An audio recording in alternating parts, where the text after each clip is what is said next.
Bill Matthews. What's up, brother? Welcome to the Space for Being podcast, my friend. Oh, man, thanks. It's a pleasure. I'm your host, Bill Robertson, and right now I'm getting to sit down with a legend in the space of mindset and identity coaching and ultra marathon running, a wise sage to say the least. Man's been on quite the journey since he has been ushered into this planet, and I just want to dive right in. So I'm gonna start with a quote, and here it is. The reason I run ultras is because it's a way for me to see the part of me that shows up when things get dark. I'm curious for you to unpack that, Mr. Bill Matthews. Wow, legend. Legend in my own mind. Dude, it's doing what I do is really hard to explain to the average person. They don't get, like, when you tell somebody you want to run a 100-miler, they're like, dude, I don't even want to drive 100 miles. That's very common. Yeah.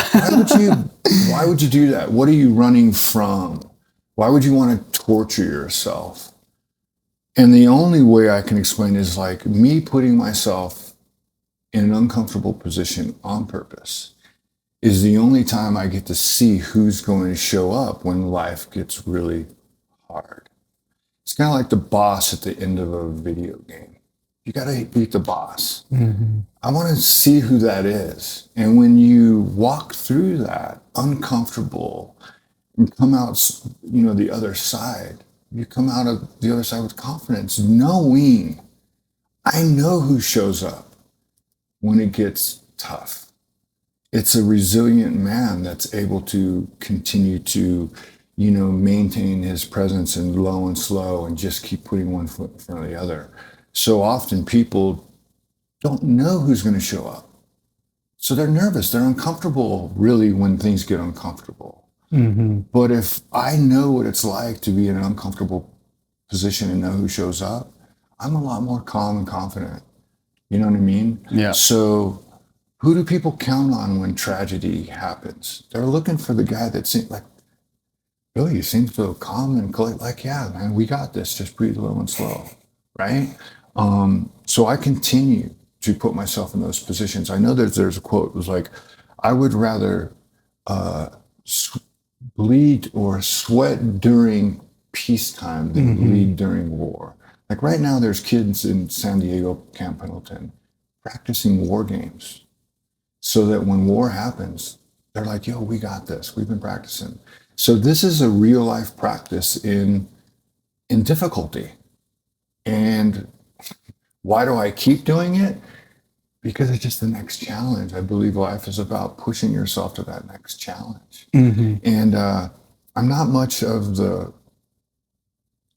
hustle grind culture. I'm not saying, I said a quote a couple weeks ago that, you know what doing hard things teaches you how to do? Hard things. Mm-hmm. But I'm not all just push. Hey, man, I like relaxing. I like to watch a movie. There's an ebb and a flow. Relax. Absolutely. But I do believe life is about finding the limits and crushing them and enjoying life and putting yourself in an uncomfortable position. I don't believe we're supposed to just be safe and comfortable our whole lives. Yeah. I resonate with that a lot. And I used to scoff at the idea of ultra running. I thought it was a ridiculous thing for a person to do. Why would an individual ever put themselves in the position of dealing with that much pain, imposing that level of strain on their body and beyond? And I was just in the mindset of thinking that there are just much better ways to go about doing it. And I actually just thought it was unhealthy to do it, which is an interesting question to ponder in general. Is ultra marathon running healthy at the level of 100 and 200 miles, which I think you could argue either way? Like, running 200 miles probably isn't that great for the body. But in the long run, as far as spiritual fortitude and identity curation, really becoming the person you want to become and connecting to these deeper aspects of self, connecting to the component of us that is divine and unmoving, building a relationship with that learning how to transcend the mind and just sensory experience in general. That's been a big takeaway for me when it comes to doing these longer endurance events and really just investing myself into the running process. So with that, I would love for you to paint the picture for everyone, the listeners here. What is going down tomorrow, Bill Matthews? What are you doing here in Lake Tahoe? I am going to toe the line of the Tahoe 200, which is they don't even want to call it a run or a race. It's a run. It's an endurance event. And me and 299 of my closest friends that I haven't not met yet, but we are going to get to know each other very intimately on the trail, because that's what happens. I'm going to find out what I'm made of, and you talked about meeting myself intimately. I expressed to people that this is not physical. Like, I have to be physically capable of keep moving, and I have to have a certain level of health and fitness to do it. But this is way more mental. Mm-hmm. As a lifted coach, one that has worked on my mindset, what is the story I'm telling myself? This is a very great way to not only prove to myself about the abilities of that style of coaching, mindset coaching for me, and to be an example to others that practical application of the tools that I've learned about storytelling is what's going to get me to the end, because I can keep going. Once you hit a certain level of movement, you just keep putting one foot in front of the other. But I will watch people fully physically capable of completing the race physically give up mentally. Mm-hmm. And the sad thing is, they will be telling themselves a story about their ankle, their knee, whatever it might be. But in the morning, that next morning, they're going to wake up and go, I freaking gave up. I only know this because I've talked to some of those people after, This isn't conjecture, guys. Yeah, it's like much love and respect to anybody that even attempts this. Mm-hmm. But there will be a lot of people that don't finish, and it wasn't physical. Right. It was mental. How long can you endure, sit in that spot of uncomfortable and not give in? I have to be in control of the story. Jesse Itzler talks about it. Words freaking matter. I told you earlier, I told my wife, I do not want to speak the words, I'm tired, this is difficult. Doesn't mean I'm not going to be tired and it's not difficult. I don't want to give those words power, because words matter. They create your state of being, which ultimately is going to create the experience that I have. So rather than saying, I can't believe I got to climb up that mountain, I'm going to say out loud, you know how bitching it's going to be when you get to the top of that mountain? It's a whole different thing. I got to do the same thing, but it's creating a different experience by the words in our music. And it's a powerful tool. My job tomorrow in the next 80 hours is my goal to finish this. You hear that, guys? The man's is going to be out there circling around Tahoe over the course of 80 hours, going up and down and up and down. How much elevation gain across the whole track? 36,000 feet of elevation gain. I don't even know how many miles that is, but that's a lot of miles of going up. Mount Everest is 29,000. That puts it in perspective. That puts it in perspective very well, because that's a very well-renowned mountain climb. Yeah, and it's I think the highest total height that will be is close to 10,000 feet. And before dude, thank you for coming and participating in this. I'm going to be pacing Bill for an 18-mile section, and it's going to be a monumental experience. I'm very excited and honored. Yeah, for anybody who's not familiar with ultra running that might be watching or listening to this is not an individual sport. Like, there will be solo runners, but I got a pit crew, man, of some amazing human beings that do this, I want to say, for fun and for free.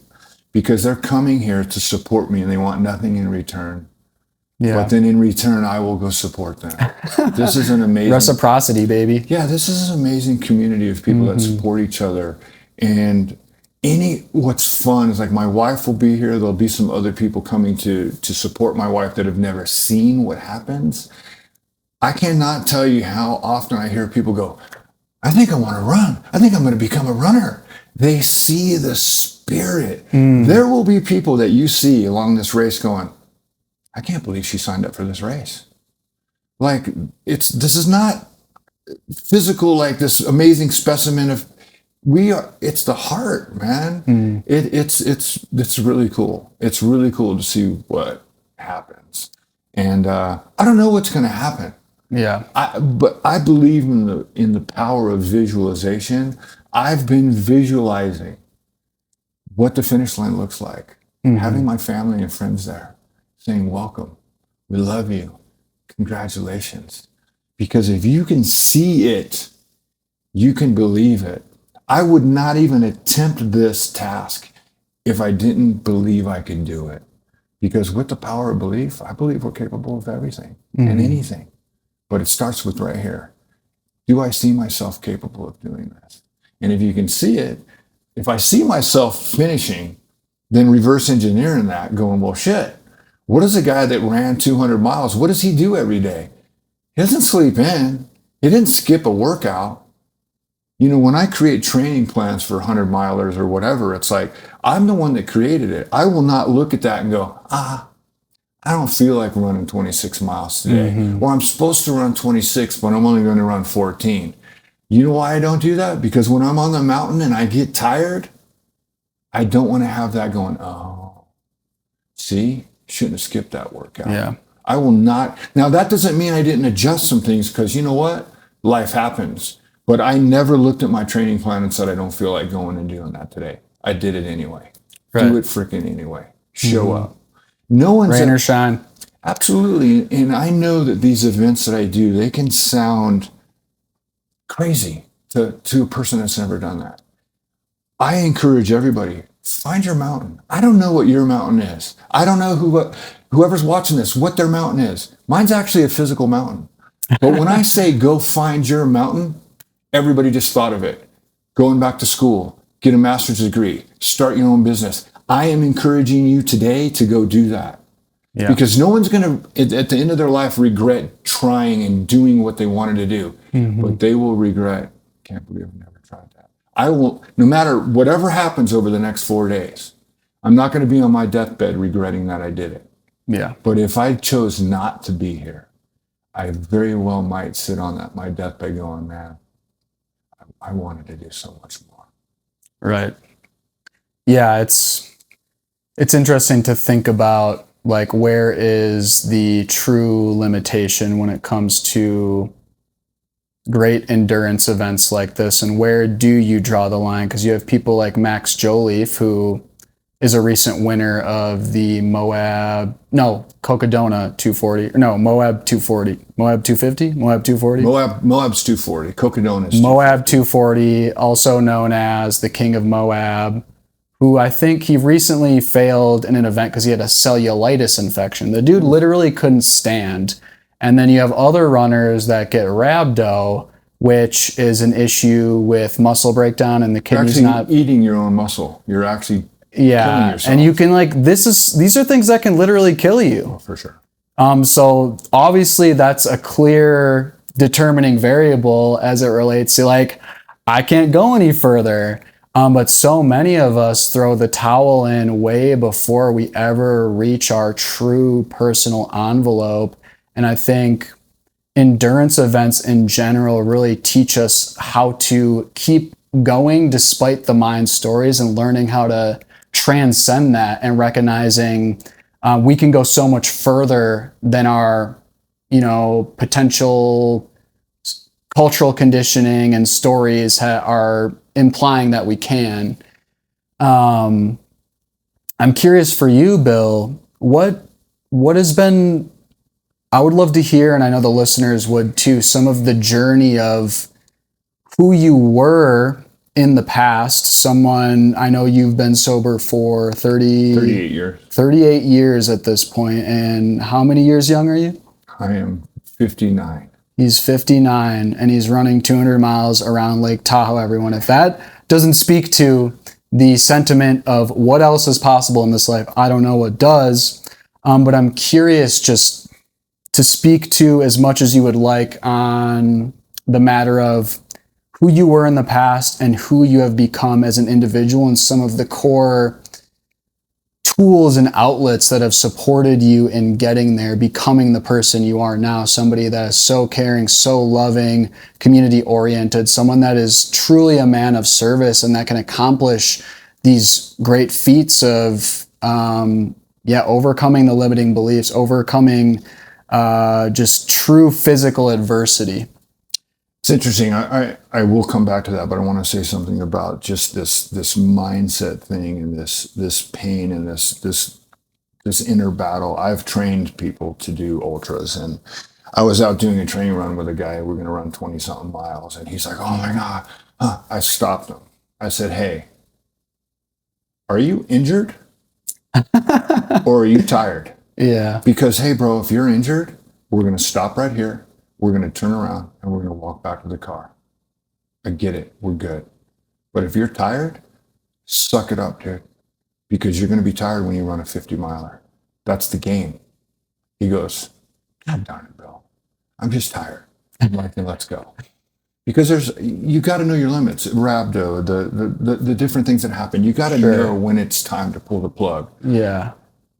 But if it's just tired, if it's just mental, it's just wore out, if it's a blister, dude, you got to keep going. You got to learn how to put that in a pocket. Like, I got a blister. Mm-hmm. Okay, let's go. We'll deal with that when we get to the aid station.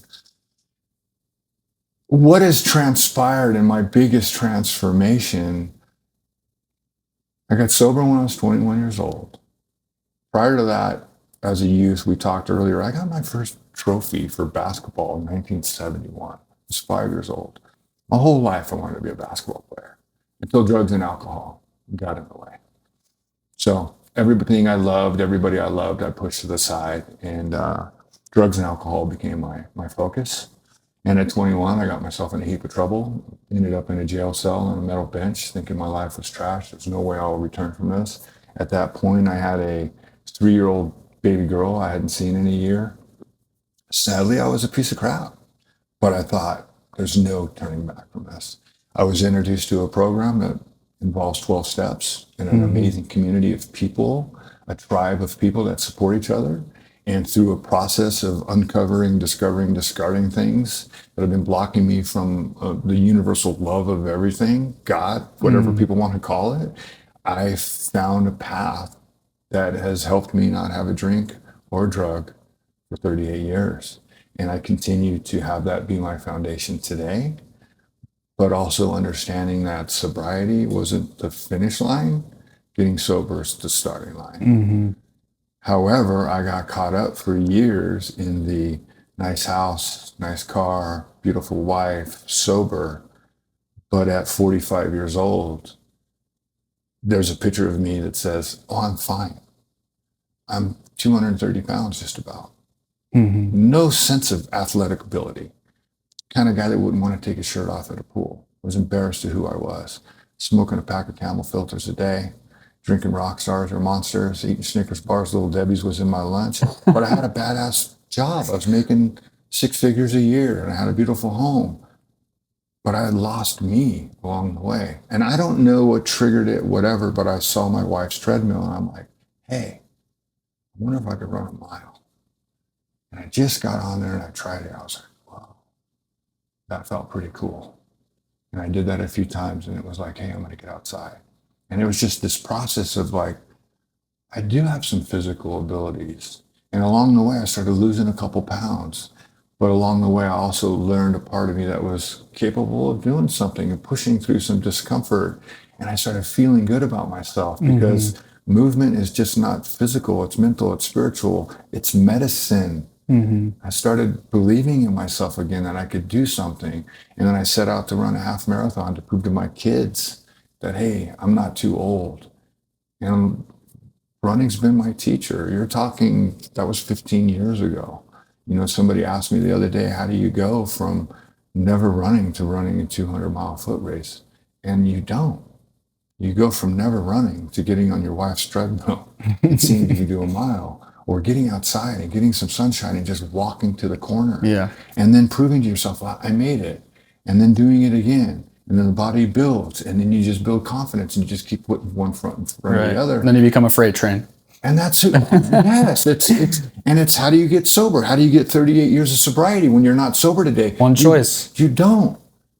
It's one day. Can you get today? How about an hour?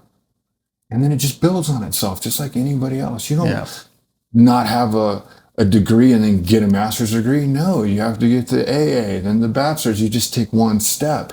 But so many people don't take the step. But if you want to change who you are, your identity, it's who you are today is not permanent. Personality is not permanent. Identity is not permanent. Identity is created by the actions that you repeatedly take every day. I walked into a meeting the other day. Someone says, "Oh, that's Runner Bill." Runner Bill? Like, why did they call me that? Because that's what I repeatedly do, and that's what they see me do. So if your identity is not what you want it to be today, you can change that starting today by taking a different action. If you want to be somebody different, do something different. Even you, I've watched you change. You know, look at who you might have been 2 years ago. Look at man, we're always changing. Yeah. So running is just a teacher. It showed me what I wasn't good at first, and then it taught me that I'm capable of doing some pretty amazing things. And there's amazing athletes that do this. You know, you think 80 hours, that's phenomenal. The winner of this race will probably do this in about 54 hours. I am going to be beat by somebody, and a lot of times it's a badass female, because females are unbelievable ultra runners. Yeah. They will beat me by a day. That's one of the things that really speaks to me about ultra running, is that the playing field is equal in between females and males. Didn't a female just win the Cocodona 250? Rachel Ekrin, I believe is her name. Yeah. She beat Killian, who was destined to win. He was the Triple Crown winner from last year. Unbelievable athlete. Ended up taking a fall, but he was behind her even when he fell. So she beat him by an hour and a half. She ran 250 miles in under 60 hours. She slept for 19 minutes. She did it with a huge smile on her face the whole time.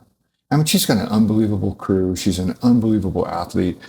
But women, I mean, because you got, I'm going to forget her name. Courtney Dauwalter. Courtney Dauwalter. She won the Moab 250 a few years ago. She beat the closest man by 20 miles. She beat him by 8 hours.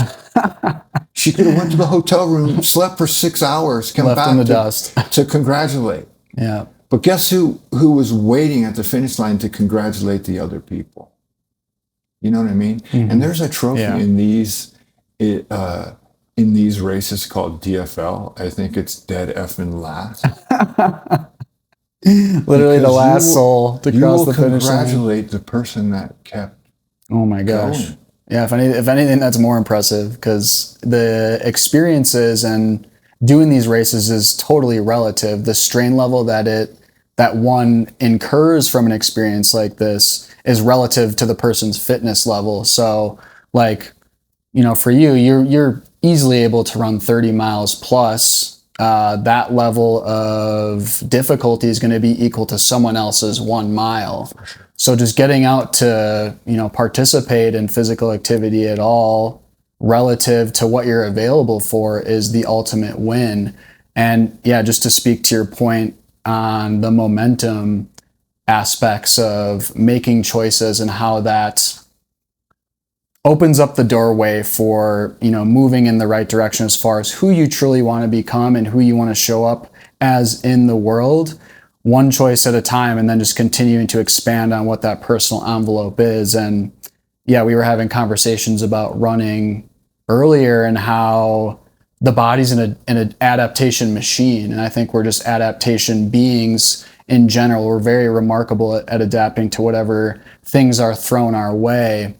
And just continuing to show up for any process really allows us to evolve and blossom in ways that we never could have imagined. I never foresaw myself doing 50-mile efforts last year. I was telling Bill earlier over breakfast that he was doing a running challenge last year, February, 4 miles every 4 hours on the 4 hours for 72 hours. And that equates to 100 miles? 72. 72 miles.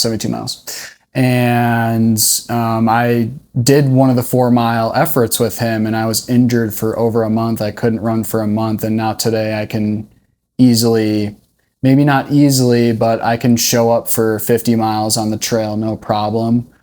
Since last February, just with continued input and deposits into showing up for the running process, and my body has responded very well. Granted, I already had a really solid athletic foundation, but just to really point to the fact that, yeah, our bodies are incredibly capable, and whatever you throw at them, it will respond in a good manner. Yeah, there's tribes on this planet that run a marathon a day. It doesn't kill them. The body just adapts. People come to me as fitness things, and they're going to run to lose weight. And I'm like, whoa, whoa, whoa. Do not run to lose weight. Can you lose weight running? Yeah. But then your weight is tied into the run. Running is not a weight loss program. Running physically is for cardiovascular health, right? I've ran 1,100 miles in the last 6 months. I haven't lost a pound. Because the body adapts. My metabolism is just slowed down. The run does not make me lose weight. So if you tie in running to weight loss, you're going to stop running. So running is just for my mental health. It's a spiritual thing, and I'm cardiovascularly healthy. And like I said, all credit to the Unlifted method, because it's what really has allowed me to sit with the voice, because little Billy tomorrow night, the next night, is going to show up.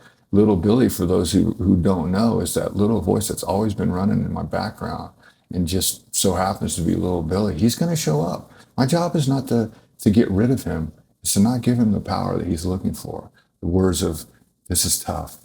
This is hard. What are you doing? It's like pushing through that and being capable of moving past that limiting belief that we all have, and teaching others that they can do that as well. Like I said, running has been a great teacher. And I don't care if you're 100 pounds overweight, just start walking. Walking is such a great there's a lot of people that are that overweight that will get out and do slow miles. There's specific Instagram pages of individuals that I've seen blow up over the course of the last year or two, where they're getting out and getting their miles in despite the extra weight that they're carrying on their body. What's really great about running is I'm the competition. It's just me. I'm not racing anybody. I'm not trying to beat anybody. I'm just trying to beat me, my limiting belief over and over again. I'm the competition. So the only thing that could stop me is me. I love that. And when it comes to life, I'm not here to compete. I'm really not. I'm here to contribute. I'm not in competition with you, Bill. You're an amazing one-of-a-kind creature, one of one. For me to compete with you would be silly. It actually is diminishing my own uniqueness, because I'm one of one as well. So in any community that I'm involved in, whether it's the 12-step community, running, I'm not here to compete. How can I contribute to you, to the community as a whole? That's bitching. Because if I'm putting my focus on another individual, I'm taking the focus off of me and my abilities, and diminishing my own, like I said, uniqueness or abilities. It's kind of like the analogy of you're racing somebody, you see that guy look to the left and see where the other guy is. That's typically the guy that loses the race, because he took an eye off the goal and put the focus on another individual. I'm not here to beat anybody. I'm here to lift everybody up. My goal on the trail over the next 4 days is to tell people to keep going. A couple of weeks ago, I was doing a training run, and they happened to be doing a 100-miler on this trail. And I saw a guy. He was deep in the dark. And I said, hey, look at me just for a second. This is mental. Hey, take a breath. Just keep going, dude. Just keep moving. You got this. Because that's what it is. And I want to encourage people. My sole purpose in life is to inspire people with my actions, because people are watching.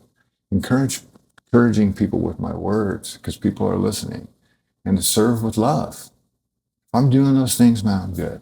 Mm-hmm. Anything that I win or do along the way is great. You know what I mean? I want to make an impact Mm-hmm. because when this is all said and done, I want people to know that Bill was a guy that cared about them and made it, did his best to make an impact on other human beings. I was selfish and self-centered for a lot of my life prior to getting sober. And the last 38 years have been an opportunity for me to pay that back to people. Beautiful. And what have been some of the, outside of running and the identity curation / mindset work through the Enlifted tools, the 12-step program, sourcing really nourishing information, what are some other outlets, or I would say some of the primary outlets that have supported you in maintaining alignment with being this person that you aim to be, if they haven't already been mentioned, being someone truly of service where it's, you're not totally self-absorbed and making the experience about you, or I guess I'm curious to hear more about what else may be there for yourself. Well, what I do to maintain this and things that I do, I am a very ritualistic person. I think there's a difference between having a morning routine and morning rituals. The last 6 letters in spiritual is ritual. Mm-hmm. I have morning rituals. I'm an avid meditator. I'm an avid reader. I'm an avid writer. I share my writing online every day. So those are things that I do. And whether it's a page a day, a minute a day, whatever, I do them every day. I'm a coach. So what's a coach? The actual definition of a coach is something that transports something, right? So I'm primarily a men's coach. However, I hate to call my word a coach. I hate to use the word, I'm more of a guide. I'm not here to be the hero in anybody's journey. I want them to be the hero. But I'm primarily a men's coach, and I help men uncover, discover, and discard the things that have been keeping them from not living their full potential, whether it's mental, physical, or spiritual, and utilizing my tools that I've learned along the way to help me. And I don't tell anybody what they need to do. I ask a lot of questions. Yeah. So, what do you think you should do? Have you ever tried this? What if you did this?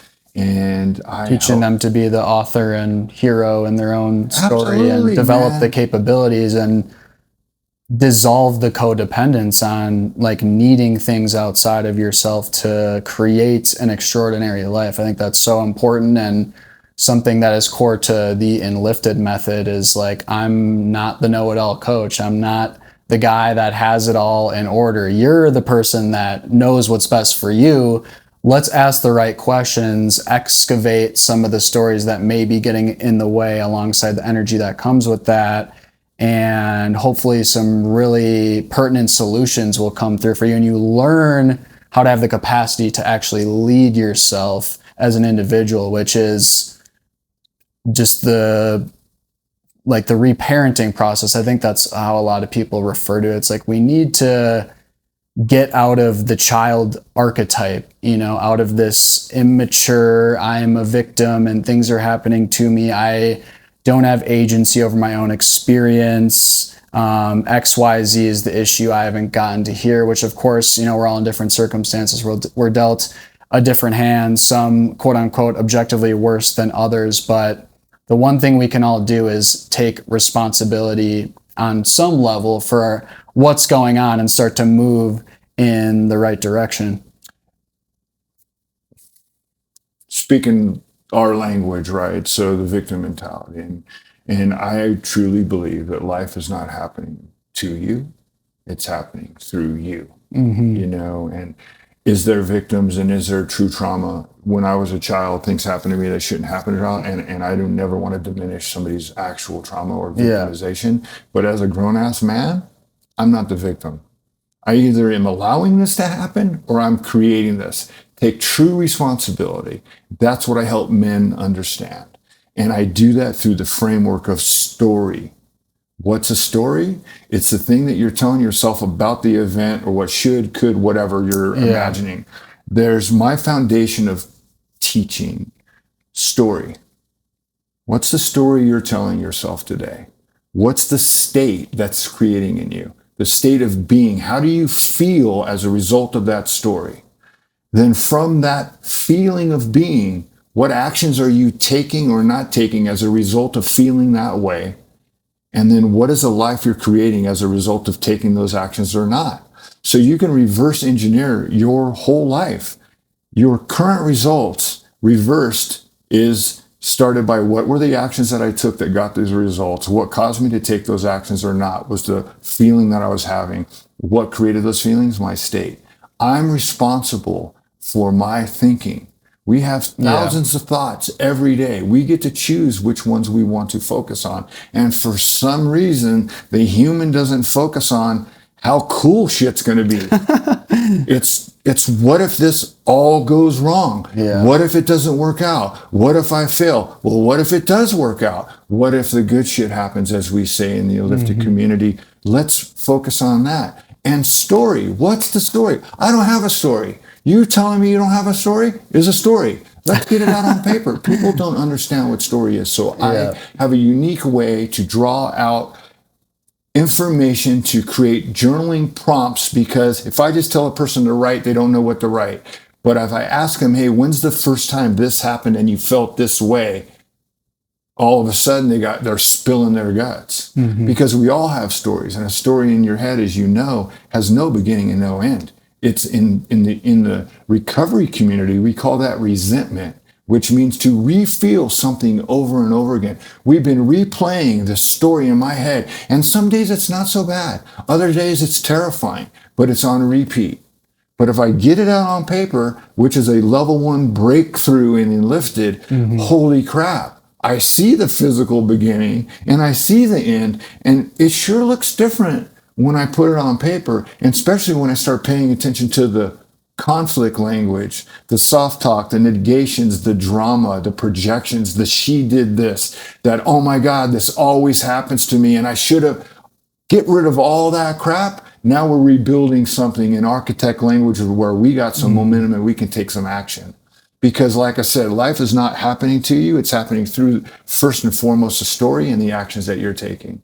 And if I'm going to be 60. If I got 40 more years, 30 more years of spinning around on this rock flying through the universe, and I'm going to be the victim of Bill or whatever somebody thinks of me, I'm tired of giving the remote control. Saying she did this to me is like taking the remote control of your life and handing it over to another human being going, I sure hope they're having a good day because I want to have a good day. I'm giving men the opportunity to take the remote control back, and you get to choose the experience that you have, because she ain't making you feel anything. Right. You're feeling a certain way based on how you're interpreting what she, they, the boss, whatever. And you can continue to live like that, but life sucks as the victim. I get to choose the experience that I want. Yeah. It's a sad story to embody and to like walk within. And I really feel for people, because we're all going through the unlearning process, and it's a painful thing to look in the mirror and start to actually take actions forward in which you're reclaiming sovereignty over your own life. It's confronting.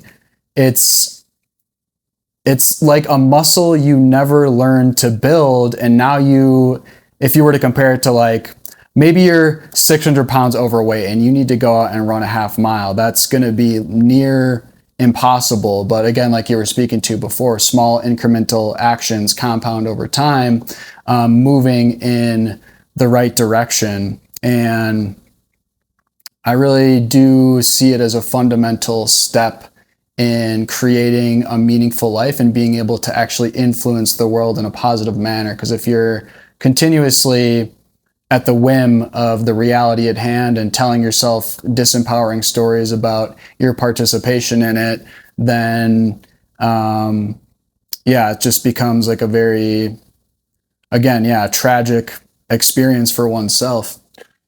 I have used your example without using your name to encourage people of something really cool, because you made a commitment.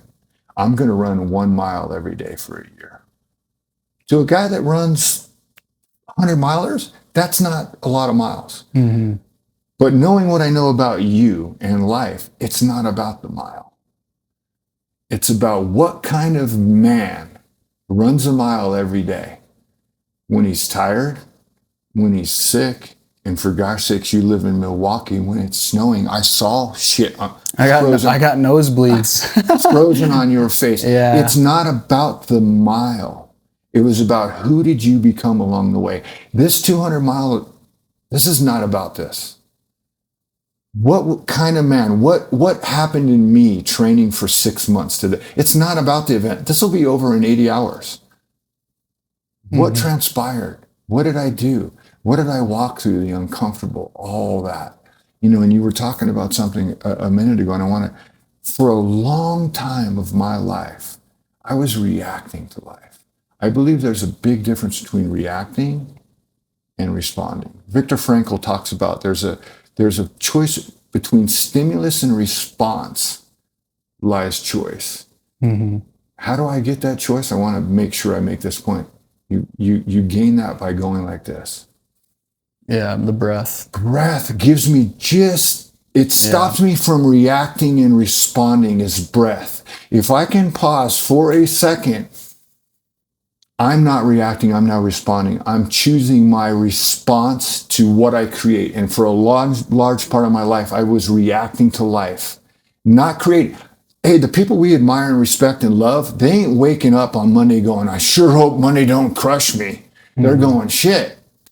What do we want to create today? That's the man I am today.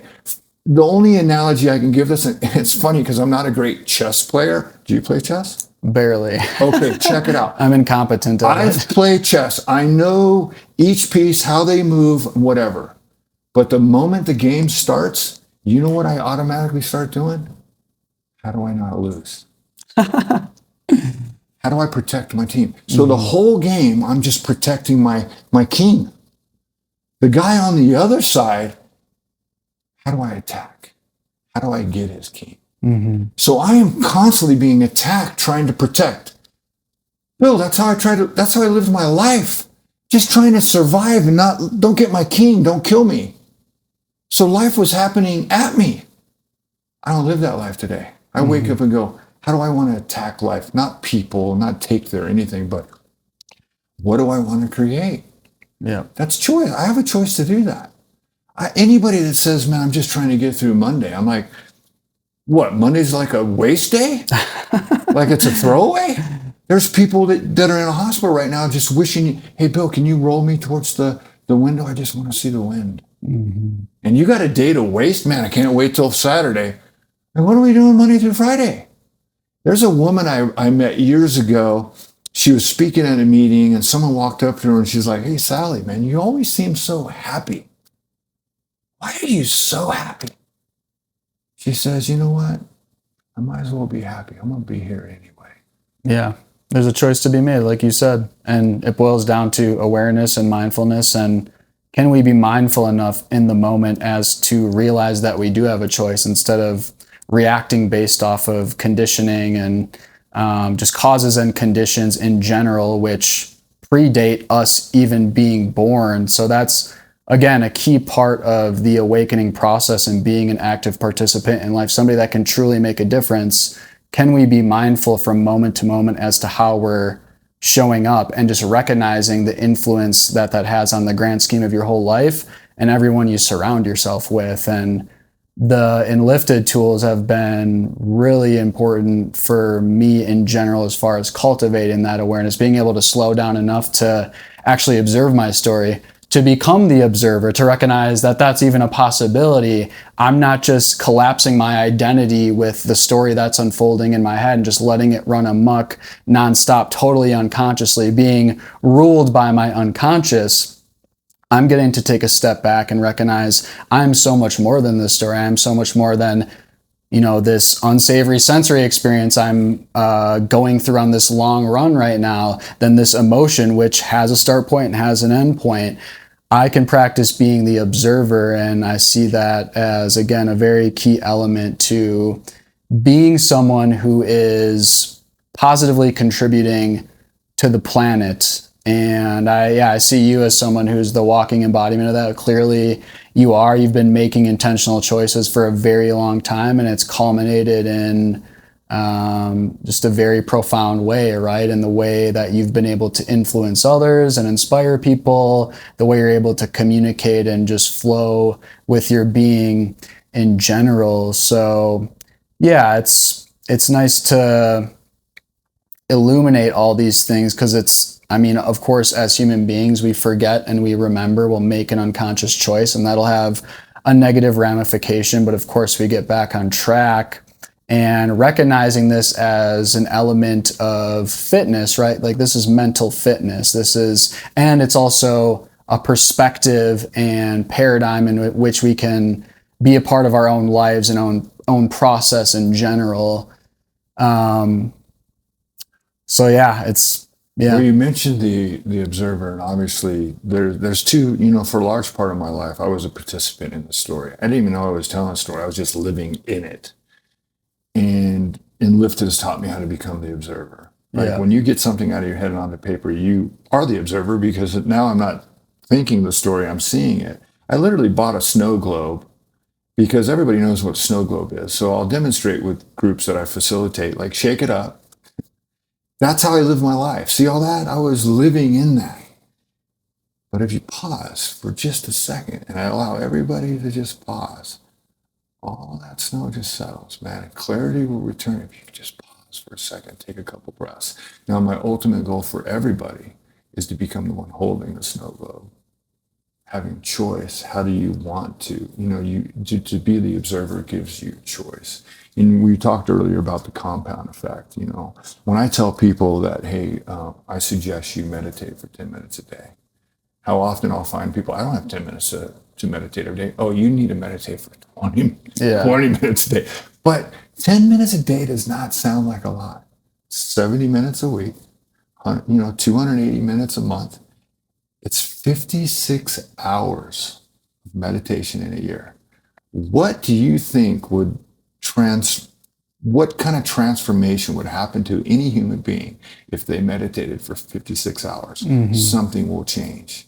If you read 5 pages a day of a book, that's a 150-page book a month, and read 12 books. When's the last time anybody read a book? I know prior to me becoming a reader in 2018, I couldn't tell you the last time I read a book. I don't care. Read 1 page a day. Mm-hmm. It doesn't seem like a lot. It's kind of like if you get in the Carnival Cruise Line and click that little wheel.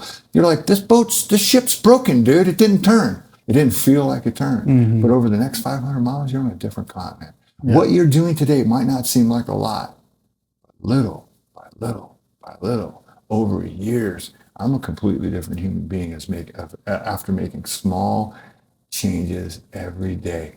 But have a floor and have a ceiling. Mm-hmm. My ceiling is I meditate for 10 minutes, I read 5 pages, I write a full page. My floor, I meditate for a minute. I read a page. I write down something I'm grateful for. Guess what? It means I'm consistent. Mm-hmm. I don't miss it. I don't say, oh, I haven't done that in a long time. I might not hit my ceiling, but I hit my floor. I don't care if it's running, working out, whatever it is. Yeah. Have a floor that you can meet every day. When someone tells me, hey, I'm going to start working out. Well, how many times do you want to work out? 5 days a week. I'm like, hey, let's do 2. Hey, if you make it more than 2, cool. But I want you to commit to 2 no matter what. You do your 2. You want to do 5, cool. Because any goal that you set, I want the goal to be attainable. I want it to be sustainable. Mm-hmm. And ultimately enjoyable, because that's a long-lasting result. Yeah. How often do people go, I'm going to run 5 miles a day. I'm going to eat no carbs. There's this putting the cart before the horse. They just do this crushing thing. Yeah. I'm not going to eat. I'm going to intermittent fast. And they do these unbelievable, and you know what? They get good results. But I don't know what most people do after 75-day hard. I know there's a second step to it, and I know it's a great program for people, but I imagine most people that I've met, I think most people fail that 76, they're done. Really? Or they never made it to 75. You would think there would be some at literal or some bigger shifts within committing to a process that long, that in depth, where you got to do 2 workouts a day, you got to read 10 pages, you got to drink a gallon of water, whatever the heck it is, which I think is too much water for most people in general. But yeah, setting the bar that high for oneself, especially because we get into a tough spot, we get into a pinch, we're in a pickle, we're not feeling great about ourselves, maybe we're at rock bottom, and then we create these colossal goals which are unattainable for where we're at. And just hitting on that point again of how important it is to set that bare ass minimum and then just commit to that, and then expand as you're cultivating momentum and confidence and competency and actually being consistent in any given thing. And then you can add more things onto your plate. So there is a science to behavior change that comes with this, that, I don't know, chalk it up to shit you don't learn in school, like Mark would say, things that are incredibly important that lead us to a place at the end of our lives, ideally, where we're looking back and we're going rad, and we're actually happy, content, and at peace with who we are. Aligning thoughts, words, action/deeds. It's so important. And if we can just do that on a daily basis, we're going to end up where we want to end up in most cases. Yes. And what I find most people, and I say that intentionally, are not living in alignment. Mm-hmm. Like, I know what alignment is for me, mentally, physically, and spiritually. I know what living in alignment is for me. I don't know what it is for you. But if I ask you, hey, are you living in alignment?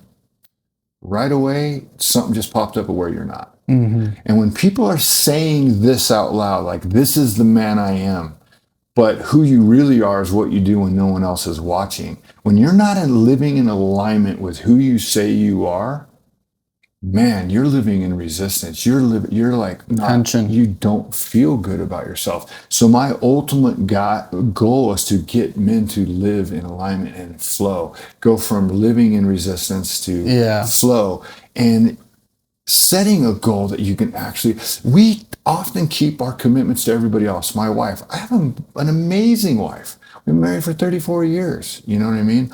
However, we keep our commitments to our wives, to our friends, to our children. But when it comes to keeping commitments to ourselves, we begin to negotiate. Mm-hmm. I'm going to start Monday. Tomorrow, I'm going to get up at 5 and I'm going to journal. Hit the snooze. We begin to negotiate. So then, why even make a goal? I know I'm not going to keep it. So now we don't even have an aspiration to do anything else because we've let ourselves down. And mainly because we set these crazy goals that are way not sustainable. I'm going to juice for 60 days, or I'm never eating another car. All of these things. Binaries. That are big things. Yeah. How about if you just take a 10-minute walk and drink your 64 ounces of water a day? Mm-hmm. I've had people do that. I've had people come to me to lose weight. I don't even give them a workout. I work the story, and I do some of these other things. And they're like, Bill, I lost 20 pounds. I said, isn't that great? I didn't give them a diet. Yeah. If you want to gain muscle, you want to lose weight, it's all over the internet. Right. Problem is, why aren't you doing it? Yeah. Because you're telling yourself it's too hard. Yeah. Incapable. The men I have come, I don't have an hour a day to work out. I'm like, dude, I don't know what book you're reading that says you need to work out for an hour. I'll give you a 24-pound kettlebell. I will kick your butt in 15 minutes. You'll wish you could stop. Right. And if you did 15-minute workout every day, once again, compounding, what happens to a man that swings a kettlebell for 15 minutes every day? Mm-hmm. Something pretty amazing happens. Yep. But typically, they get this big bench press, squat, deadlift, way too much weight. They tweak their back. They're out of the gym for 3 months. Meanwhile, this guy that's doing body weight squats and pull-ups is jacked, killing them. Why? Consistency. Mm-hmm. Consistency over intensity. And another great thing, don't chase aesthetics. Chase health. Mm-hmm. Aesthetics will follow. Yeah. If you chase aesthetics, these people that have the most amazing bodies, a lot of them are in the worst health of their life. they're grumpy. Their hormones are all jacked up. It's starvation. It's a lot Right. of things, Yeah. dude. But same way, if you chase health, aesthetics will follow. Like getting sober is not what the 12 steps is about. Staying sober is a result of what those steps are about. Mm-hmm. Yeah, it's a byproduct. Yes. All right, let's shift gears. So Tahoe 200 kicking off tomorrow. Do you have any just words of wisdom for yourself while you're going to be, there's going to be peaks, there's going to be valleys externally, internally. What do you want to plant in your heart, mind, and just the entirety of your being in this moment going in tomorrow's colossal event? What do you have for yourself as you move forward? First thing that came to my mind is being present. Be present in the race. Don't think about the miles ahead or how far I have to go. Remember where my feet are. Be present, be pleasant while I'm being present. And being in the moment, how often I have thought about the destination or the top and forgot about this beautiful journey. I'm going to be going around the largest alpine lake, I believe, in North America, or maybe even bigger. I want to embrace that. And this race is not about me. It's about setting an example for other men and other human beings that we're capable of doing amazing things. Reminding myself to put one foot in front of the other and not give up. Just one more foot, one more foot, one more foot. My first 100-miler I did it for my mother. My mother was dying of cancer, and I held her hand on her deathbed, and I said, I'm going to run your age in miles. She was 71 years old. I'd never run 71 miles before, but I set out to figure out how to do it, and I trained, and I ran the San Diego 100. And when I was at mile 71, I stopped. I looked up at God, looked up at my watch, and I started crying. And I said, Mom, we did it. Now, I was crying because of my mom, and I was emotional, but I also was crying because I still had a marathon to go. But now I made that commitment to my mom, and I finished. The rest, the other 29 miles, was about my commitment to myself. This 200 miles is about keeping a commitment to myself. And proving once again that if I keep putting one foot in front of the other and don't give up, then I'm going to hit the finish line. Yeah, you are. And the mantra that I have is stay mentally strong, physically relaxed, and spiritually grateful. Because a lot of times in this race, I'm not physically relaxed. No. My shoulders really tend to get sore because I'm like this. Yeah. I'm a huge nasal breather. Most of the time on the trail, I will not be going. Yeah. I believe you get less oxygen that Patrick way. McEwen. Yes, the oxygen advantage. We yeah. just put you on game if you're a runner. Yes. And people think I can't nasal breathe. I go way too slow. Yeah, at first you will. But I can mouth tape myself and run a half marathon in the mountains. Yeah. People look at me like I'm crazy, and it might be a little crazy, but I prove to myself. And if you want to learn how to really zone 2 train, keep your mouth shut. You're going to have to slow down so you keep your breath. But breathing, not only getting more oxygen in me, but also when you're thinking about the breath, where are you? Present. It keeps you present. That's why breath is such an anchor of meditation. But tomorrow is about just putting one foot in front of the other and being present and supportive of the other people and inspiring others, and also having the respect of my crew. There'll be a time when I look at your eyes and go, we got this, brother. You know what I mean? I appreciate you being here in support of this. I am truly stoked. Big deal. Yeah. Give me more excuses to travel to beautiful places and be in the mountains and do what I love most. Please run more ultra marathons because I'll come support you. Yeah, this is not an individual sport to me. Yeah. So it's me against me. It's a group that takes me. I have 4 or 5 men and a beautiful wife that supports me. I could not do this without Yeah. the support of my wife, man. She puts up with my shenanigans, and in return, I support her in her journeys of passion. She's an unbelievable potter and does some things, so I support her on hers. Mine just happens to be physical, and I don't know what's next. Everybody's like, well, what? I don't. This is what's next. First, we got to conquer this 200 miles around Lake Tahoe. All right, chill out, y'all. Yeah, exactly. And it will happen. I see it happening. It's happening. It's happening. Amazing. Well, thank you so much for being a beacon and just being the light, being the change, all the things, showing up and sharing your gifts, really pollinating your gifts for the world to receive.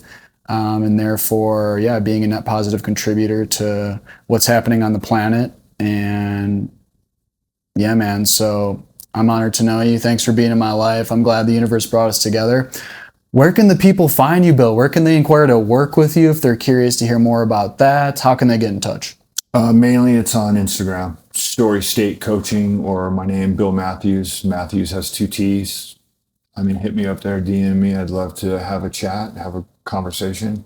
Like I said, inspire, encourage, and serve. And I make helping men, I do it in such a way that I remove every block that stops them from being able to get help. I want to be of service to people. So find me there, follow me there. I post there every day, and do my best to inspire people. So mainly there. Yeah, and if you're struggling with addiction in any capacity and you've tried things and these things haven't worked and you're continuing to find yourself in a tough spot, definitely you're in good hands if you're working with Bill Matthews. Like he said, I just appreciate your philosophy around sobriety. First and foremost, you're walking your talk, and you've been sober for multiple decades. And, when you get sober, that's the start line. Like you said, what's next after that? And this man is well equipped with a variety of tools that are tried and true, things I've applied to my own life and gained so much value from, so I can speak to them firsthand. This is the Space for Being podcast. Thank you guys for being here with us. We're going to have more episodes in the future. Give us a follow on all major streaming platforms, Spotify, Apple Podcasts, YouTube as well, if you want to watch the full-length video of this show. And leave a comment, engage in the ways that you can. Instagram as well, Space for Being. We love you all. Big smooches. Be bitchin'. Be bitchin'.